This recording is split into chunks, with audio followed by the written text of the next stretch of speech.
And you're new, you have a tough job coming up ahead between all the different things, but look at you're well seasoned at it, that you know the job inside out, so the best of luck.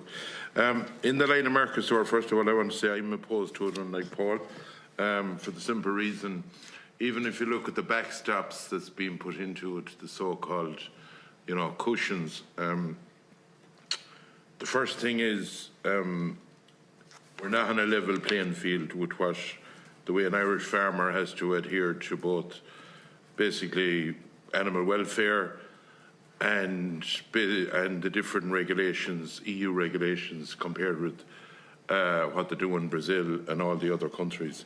It's a totally different ballgame. So let no one go telling me that it's a level playing field. Just for the sake of it, just to know, in Ireland with the cap, Sinead, what you talk about EU inspections. What percentage of audit do you get, roughly, in the overall 130,000 farmers? I couldn't put a figure on it, Deputy, but I'll follow up. I'd imagine to be 1 or 2%. And when we go talking about Brazil being audited, they'll hardly, it's going to be like a fly on a wall, to be quite frank about it. It's going to be, very minimum. And in the line of the backstop, I'm correct in saying that they're talking about basically 10% drop in European meat prices before they put a brake on it. But my understanding, and correct me if I'm wrong on this, that if it was 9% for 5 years in a row, the backstop doesn't, or the brake doesn't stop. Is that correct? I think you are correct. Is there some? Yes. So just to fill you in on that, Deputy. So the proposal is for enhanced monitoring and reporting of imports, allowing for quick adoption of provisional safeguard measures in urgent cases, and to enable the launch of investigations where imports increase from Mercosur by at least 10% and import prices are at least 10% lower than domestic prices. Yeah, so 9% can be for 5 years in a row, which is 45%, and there's nothing we can do about it, to put it simple. I'm not sure about whether that's cumulative or not. Well, my understanding is yearly. Yeah. On the price. The second, the tonnage that's coming in at the moment with the tariff that's on it, I'm correct in saying then that tariff would be lowered completely, along with the 50,000 extra tonnes. So the tariff would be lowered for 99,000 tonnes over a 6-year period. So I think I could be wrong, and we'll check this, but I think at the moment about 200,000 tonnes is coming in most years from Mercosur countries, and where the 55,000 tonnes comes from is that the assumption, the economic modelling assumption is that you continue to have your 200,000 tonnes coming in, and rather than that increasing by 99,000 tonnes, it increases by 53,000 tonnes, roughly. So, in other words, the South American exporters get a benefit from the reduced tariff on the 200,000 tonnes, and they increase. So you get 253,000 tonnes of total exports rather than 200,000 tonnes.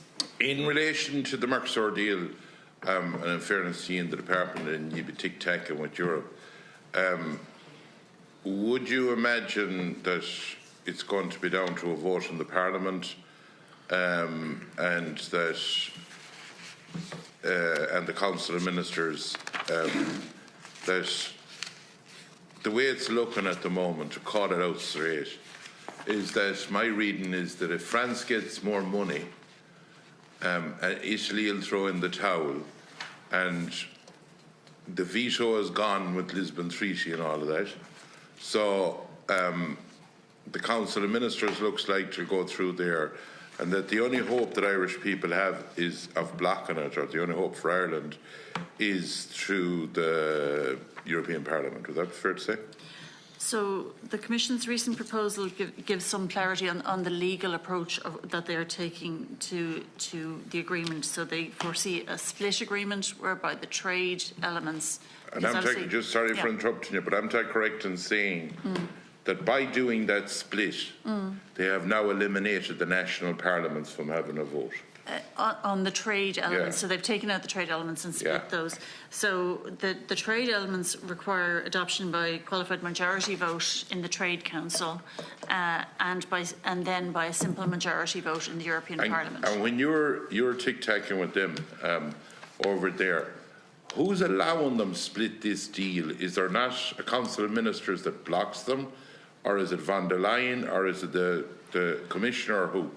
The Commission have the power to propose legislation, so they have the right to propose how they would go about adopting. So it's unelected bureaucrats that has proposed this, is it? Well, the Commission have They're competence. They have competence for trade matters, and then obviously there's joint competence. But they're not for- MEPs, like. No, but I suppose in relation to competence, Deputy, like there is legislation governing whether competence is a matter for the Commission in some cases, for the Commission and Council in other cases. So a lot of issues would be joint competence, but trade is exclusive EU competence or EU Commission competence. So therefore, if it's exclusively the trade elements of the deal, the Commission have the power to propose that it is ratified. Have you ever seen this done before, Sinead? I will check in relation to CETA, as we were talking about the Canadian deal, that was done as it was a provisional agreement only on the trade elements of CETA, because as you know the full CETA has not yet been ratified by member state parliaments, so it's not unprecedented, definitely. So just to explain that there will be a qualified majority vote at the Trade Council, and then a simple majority. What does that mean? Is that the ministers? So that is the minister. That would be trade ministers. So in our case, the Taoiseach. And Right.